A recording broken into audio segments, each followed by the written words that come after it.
Yang Muhammad Sungai Petani.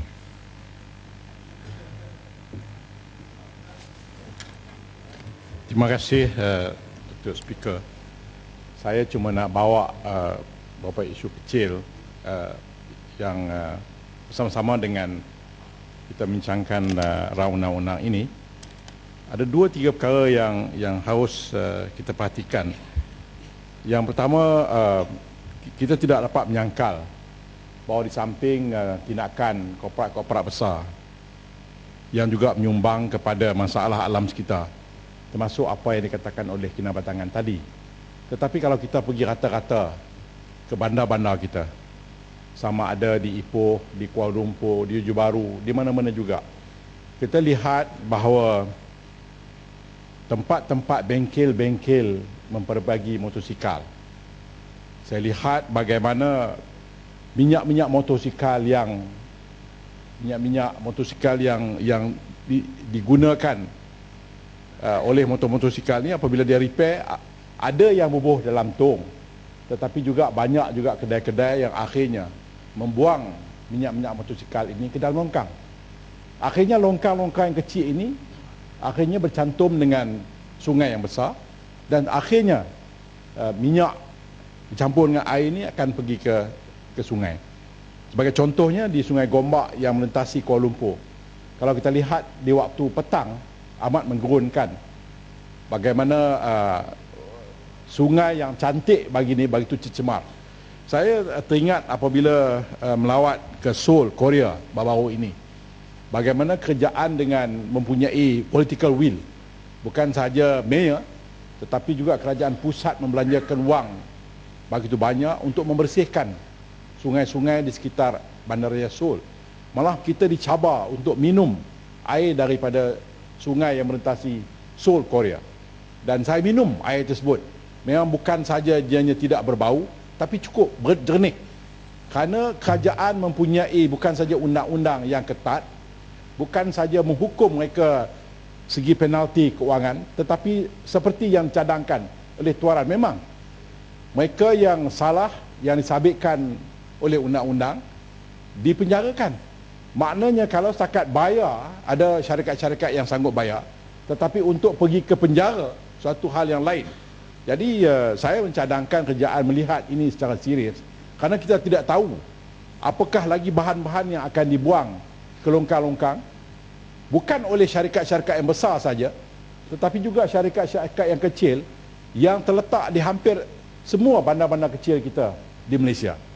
Sebab itu saya kira kerajaan harus melihat peruntukan yang lebih tegas agar tindakan menghantar mereka ke penjara ini harus diadakan. Yang keduanya, Tok Yang Pertua, kita juga ada masalah. Contohnya di Sungai Petani, ada sebuah kilang yang memproses getah dan skrap getah. Dia telah pun wujud begitu lama, semenjak tahun 70-an. Waktu dia wujud itu tak banyak pembangunan yang berlaku di kawasan dia.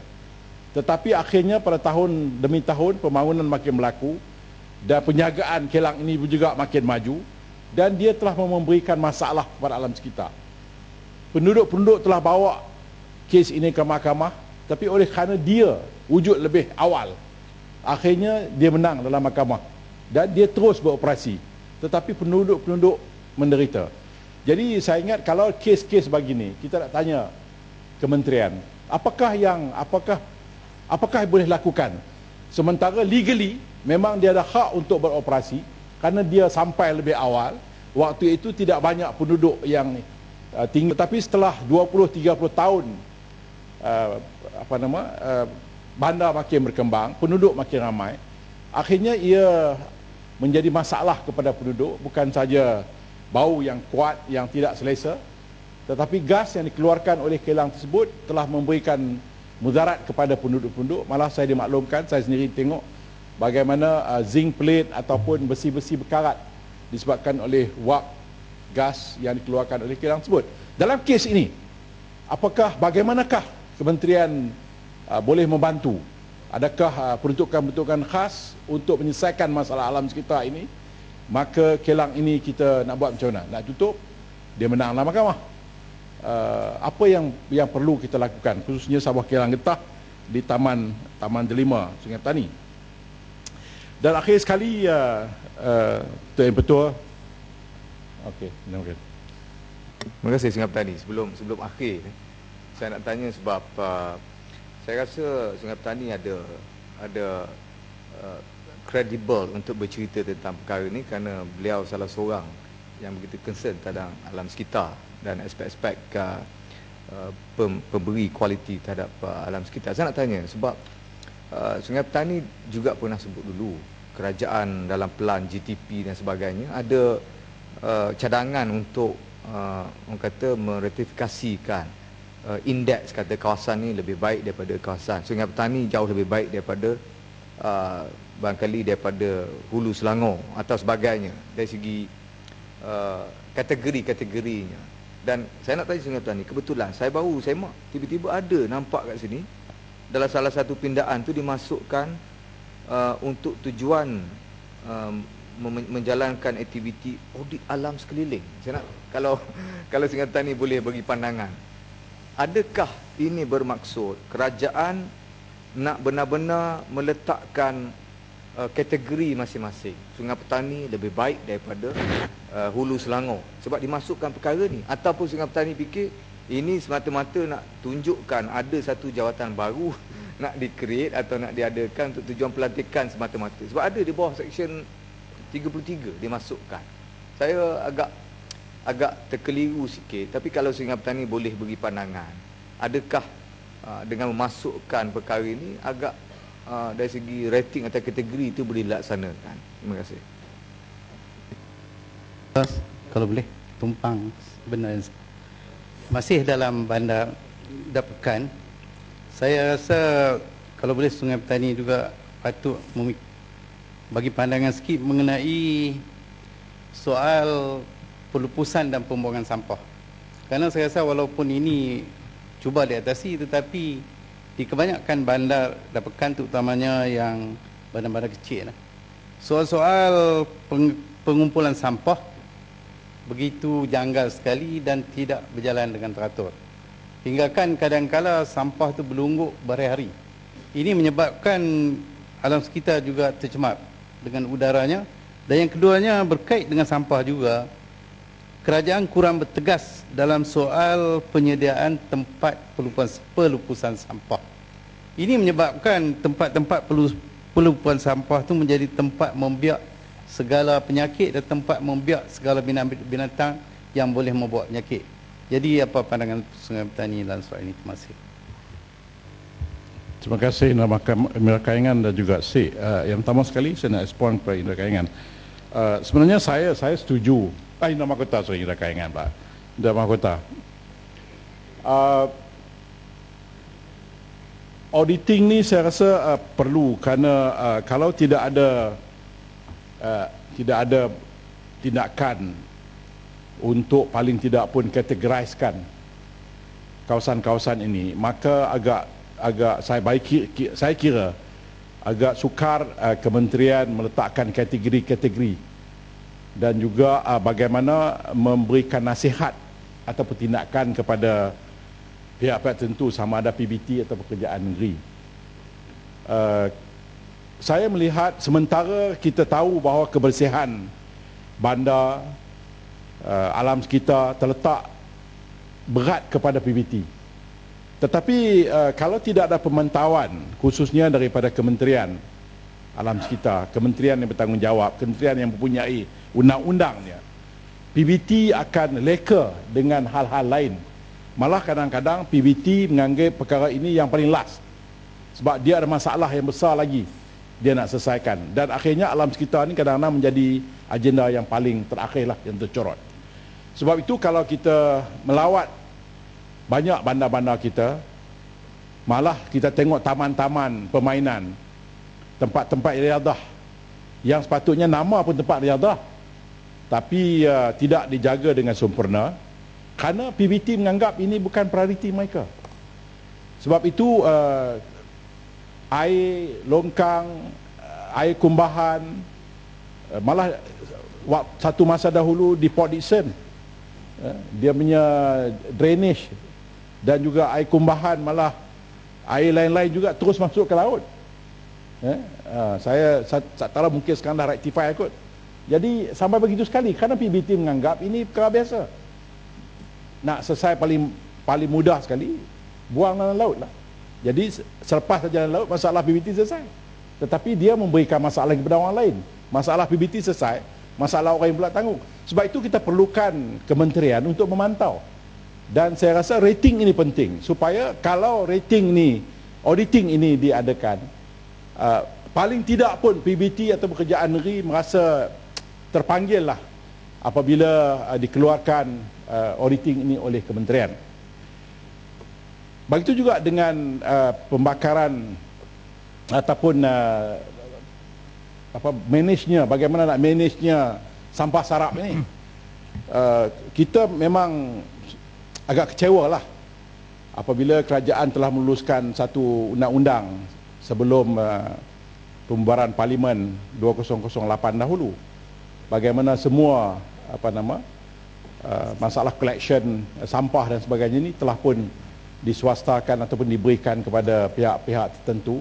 Seperti di utara itu kita ada Idaman, dan Malaysia di kawasan tengah ni ada syarikat lain, dan di kawasan selatan syarikat lain.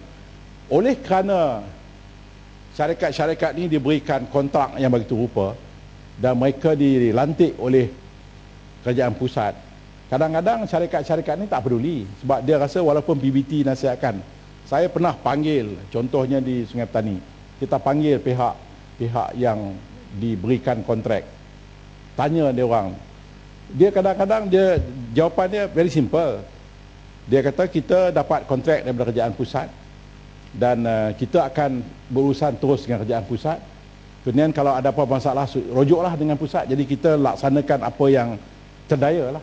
Sebab itu sampai sampah tak dikutip, dan ini beri tekanan kepada kita. Sedangkan cukai dikutip, kalau lewat dikenakan penalti, dan masalah banyak. Sedangkan saya tengok hampir di seluruh dunia lah, masalah kutip sampah, masalah perkhidmatan bandar ini diserahkan kepada PBT. Sebab pihak PBT yang kutip cukai kepada orang tempatan. Jadi sudah tentulah PBT yang mempunyai tanggungjawab untuk memberikan servis kepada penduduk tempatan. Kenapa pula harus ada satu badan lain memantau hak khusus untuk kutip sampah saja? Saya ingat ini suatu yang pelik. Tapi apakah daya, undang-undang telah pun diluluskan oleh Parlimen ini, maka kita tengoklah apa yang boleh kita lakukan. Tetapi soal pembakaran terbuka ini, saya rasa masih dilakukan, bukan saja di kawasan-kawasan luar daripada bandar-bandar besar, tetapi malah kawasan-kawasan yang dekat dengan Kuala Lumpur sendiri pun masih lagi ada kawasan-kawasan yang dibuat tindakan untuk pembakaran secara terbuka. Jadi saya rasa telah tiba masanya kerajaan, khususnya kementerian, melihat ini sebagai satu yang serius dan tidak ada jalan lain. Saya setuju dengan teman-teman bagi pandangan tadi. Sementara kita boleh kenakan denda kepada mereka dalam bentuk ringgit, tetapi harus ada satu tindakan tegas. Dan saya mencadangkan dan saya menyokong pandangan teman-teman lain, harus ada elemen penjara.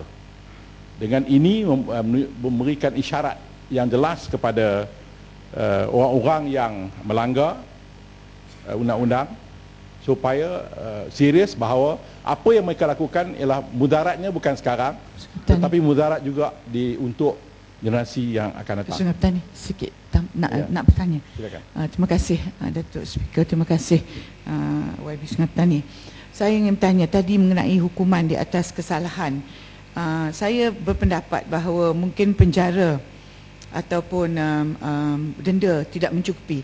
Apa kata kalau akta ini memberi kuasa kepada kita untuk menutup bisnesnya itu sendiri. Ya, dengan itu mereka mungkin lebih betul-betul tidak akan melanggar peraturan yang ada. Minta sekejap. Pendapat saya pendek je. Terima kasih Datuk Speaker. Saya ingin berbalik kepada elemen jerebu yang sekarang melanda negara kita. Akhbar hari ini pun berkata terdapat menerusi pemerhatian menerusi satelit, terdapat sebanyak 163 hotspot di Sumatera.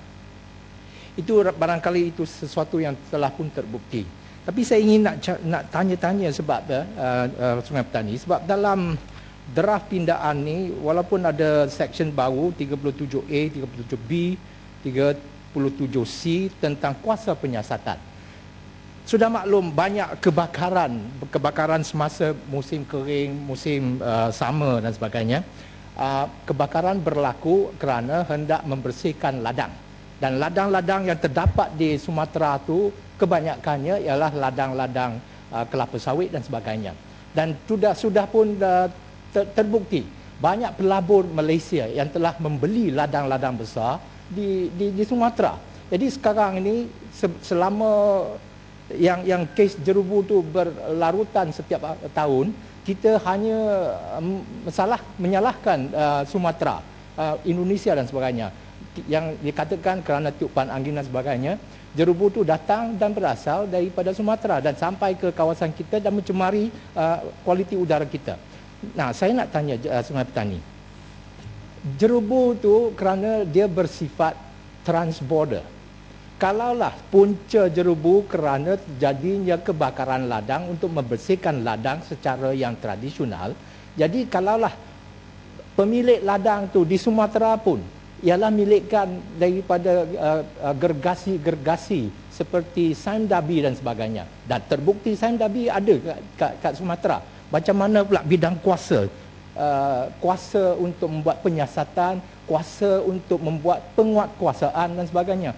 Adakah jerebu tu transborder? Adakah kuasa kita untuk memastikan kualiti udara kerana jerebu yang berasal daripada Sumatera, tetapi pemilik ladang yang menyebabkan jerebu itu ialah milikkan GLC. Jadi bagaimana? Sama ada Director General kita mempunyai kuasa untuk menghukum dan mengheret mereka ke undang-undang kerana mereka juga merupakan culprit yang tidak boleh dilepaskan begitu. Pandangan Sungai Petani. Terima kasih Tuan Speaker. Saya mohon apa juga pandangan yang diluahkan oleh jurutung tadi dimasukkan sebahagian ucapan saya supaya dijawab oleh Menteri, kerana itu ialah isu yang besar. Malah saya 2 hari yang lepas baru jumpa saja kawan-kawan daripada Kedutaan Indonesia, kebetulan kawan-kawan saya semasa saya berkhidmat Kementerian dulu. Mereka candik kita lah, perlilah. Kita yang bakar itu memang di Indonesia Pak, tetapi syarikatnya syarikat Malaysia. Jadi saya nak tanya, kita juga nak tanya Menteri lah, apakah yang boleh kita lakukan. Baik, sementara itu cadangan Kota Raja itu cadangan yang ekstrim saya rasa. Maknanya bolehkah kita tutup syarikat-syarikat yang menyumbang kepada masalah alam sekitar? Saya kira pandangan saya yes and no. Saya kiranya bahan yang dikeluarkan oleh pengusaha-pengusaha ini bahan-bahan yang amat damaging.